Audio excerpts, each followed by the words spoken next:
अरुण कुमार जी। राधे राधे महाराज जी। महाराज जी, हाँ, हम आपका सत्संग सुनते हैं, बट जब कोई हमसे छल कपट करता है तो आपके आदेशानुसार हम उसको जवाब नहीं देते, लेकिन मन ही मन मायूस होते हैं, जिससे नाम जप में रुकावट आती है। ऐसी स्थिति में महाराज जी क्या करें महाराज जी उस समय? कोई छल कपट कोई करे तो उस समय विचार करना चाहिए कि कोई हमारा प्रारब्ध, जैसे हमारी कोई 100 रुपये की बेईमानी करनी, हमारा प्रारब्ध भोग है, पूर्व का 100 रुपया कर्जा था, इसलिए उसने बेईमानी करके ले लिया, निपट गए। हमको किसी ने गाली दे दिया, हमारा प्रारब्ध था, गाली सुनकर जो हृदय में जलन हुई, हमारा पाप नष्ट हो गया, निपट गए। हमको ऐसे विचार करना है। अध्यात्म दूसरे पे दोषारोपण ना करके अपने को देख करके बचा लेता है। ये मेरा प्रारब्ध था, जिस प्रारब्ध ने मुझे कष्ट दिया। अगर मेरा प्रारब्ध ना होता तो जो व्यक्ति छल कपट कर रहा है वो मेरे से अच्छा व्यवहार करता। मेरा ही प्रारब्ध कर्म उसके ऊपर सवार होकर उससे छल कपट, निंदा, अपमान, तिरस्कार आदि करवा रहा है। इसलिए इसमें इसका दोष नहीं, मेरा ही कर्म है, इसलिए मुझे सह लेना चाहिए। अगर हम विवेक का प्रयोग करेंगे तो बच जाएंगे। मायूस होने की जरूरत नहीं है, लड़ने की जरूरत नहीं है, विचार की जरूरत है। पॉजिटिव विचार ही हमको बचा सकते हैं और वो भजन से प्राप्त होते हैं। प्रायः लोग निगेटिव विचार के अधीन होकर क्रोध आदि कर बैठते हैं, तिरस्कार कर बैठते हैं, लेकिन नहीं, सकारात्मक विचार हमारे बढ़े, इसलिए हमें अध्यात्म से जुड़ना चाहिए और खूब नाम जप करना चाहिए। महाराज जी, एक अन्य सिद्धांत में आपने बोला था कि फुसकार ना छोड़ना, मतलब डसना नहीं बट फुसकार भी ना छोड़ना, इसका भाव दोनों का? इसमें एक बात यह है कि शरीर के अनुसार और पद के अनुसार, अब जैसे स्त्री शरीर है, वो कोई बार बार चंचलता कर रहा है, कोई बार बार अभद्र, फिर हमें क्षमा नहीं करना चाहिए।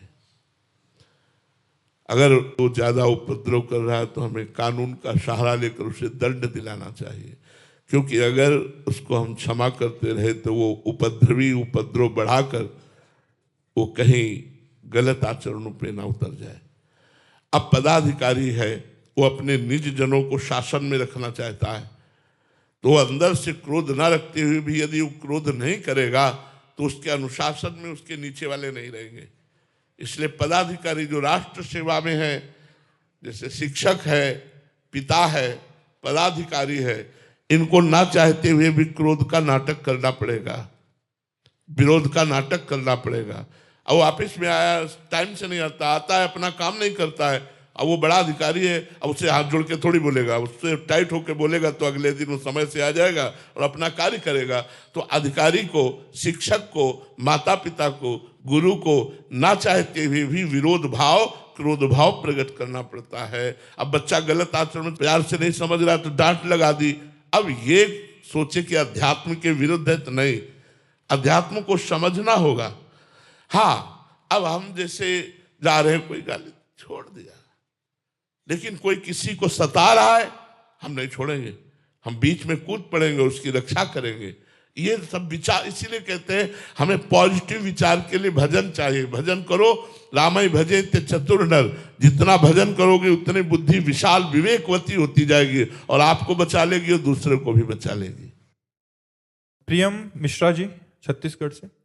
राधे राधे महाराज जी। महाराज जी, कृपा क्या है? एक साधक अपने जीवन में कृपा की अवहेलना ना करे, इसके लिए उसको क्या सावधानियां रखनी चाहिए? सबसे बड़ी बात है, मन को बार बार जो भोगों में, संसार में नाना प्रकार के व्यक्ति पदार्थों में जा रहा है, इसे हटाकर प्रभु में लगाए। जितना मन प्रभु में लगेगा उतना ही कृपा का अनुभव होगा, उतना ही हम शास्त्राज्ञा का पालन कर पाएंगे। प्रभु से मन हटा कि का हनुमंत विपत्ति प्रभु सोई, जब तो सुमिरन भजन न होई। जब भगवान का स्मरण नहीं होता, भगवान का भजन नहीं होता, तो मन भोगों में फंसा देता है। भोगों में फंसना ही विपत्ति है। भोगों का अधर्म पूर्वक भोगना ही कृपा की अवहेलना है। इसलिए कृपा का आदर करने के लिए मन को प्रतिपल प्रभु में लगाए रखें, जिससे वो गलत आचरणों की तरफ न जाए, जिससे हमारी बुद्धि शुद्ध बनी रहे। हमें शास्त्रों का स्वाध्याय करना चाहिए, सत्संग सुनना चाहिए, पवित्र भोजन पाना चाहिए और सावधानी पूर्वक प्रतिपल भगवत स्मरण करना चाहिए। इससे हमारे ऊपर कृपा और बढ़ेगी और कृपा का अनादर या अवहेलना हमारे द्वारा नहीं होगा। महाराज जी, कृपा का वास्तविक अर्थ क्या है? निरंतर भगवत स्मृति में तन्मय हो जाना।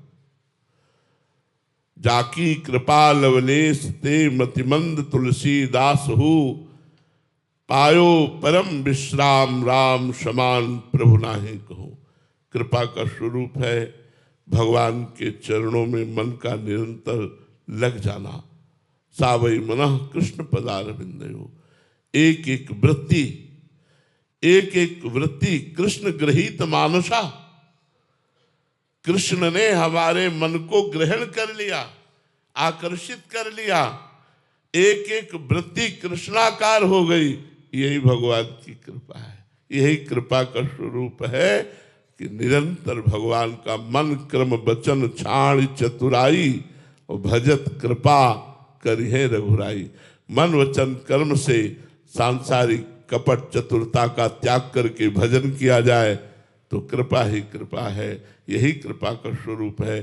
कृपा का स्वरूप धन संपत्ति या पद प्रतिष्ठा या शरीर स्वस्थ रहना या मन चाहे भोग भोगना नहीं है, क्योंकि ये सब नाशवान है। शरीर छूटने के बाद तुम्हारे साथ कुछ नहीं रहेगा। तो कृपा का स्वरूप है भगवत स्मरण, भगवान नाम जप, भगवत लीला कथा कथन और श्रवण, नाम कीर्तन, पवित्र आहार, ये सब कृपा का स्वरूप है।